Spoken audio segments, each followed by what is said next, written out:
10 years ago, Bruno Mars arrived on the scene with his debut album. As Forbes notes, Mars's wildly popular full-length Doo-Wops and Hooligans was still charting on the Billboard 200 a whole decade after its initial release. One might wonder if that staying power had anything to do with his potentially culturally confusing stage name. In a 2012 interview with Latina magazine, the man born Peter Jean Hernandez revealed that his father had been calling him Bruno as a nickname since he was a kid, explaining, "I was going to go by Bruno, one name. Mars just kinda came joking around because that sounds bigger than life. That was it, simple as that." Bruno wasn't a random name either, with Mars explaining to Wrap Up that he was a bigger child, and his father, who was a huge pro wrestling fan, thought he looked a bit like the legendary Bruno Sammartino, who was also a big guy. The 24-karat magic hitmaker was raised in Honolulu, Hawaii, but moved to Los Angeles after high school at the age of 17 to pursue his dream of being a star.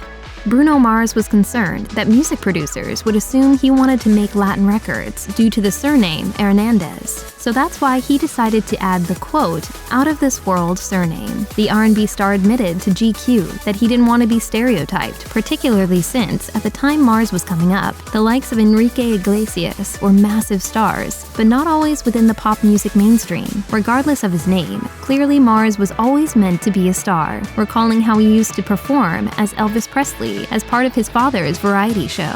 He confidently stated, "I probably couldn't even speak that much, but I was f***ing great at it." Although Bruno Mars was concerned about being typecast, the multi-instrumentalist clarified to Latina magazine that he absolutely was not trying to hide his ethnicity by changing his name, nor is Mars ashamed of his heritage. "I never once said I changed my last name to hide the fact that I'm Puerto Rican. Why would I f***ing say that? Who are you fooling? And why would anyone say that?" He admitted it's incredibly insulting, not just to the pop star himself, but his extended family too.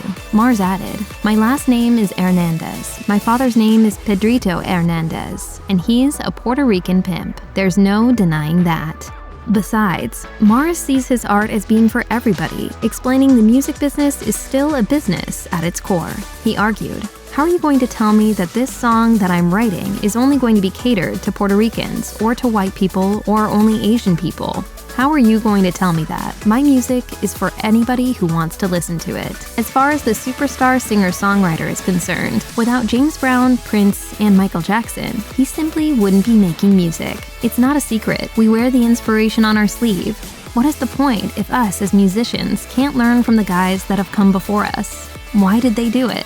Mars expressed how he hopes, further down the line, other artists take inspiration from him and put their own spin on his work.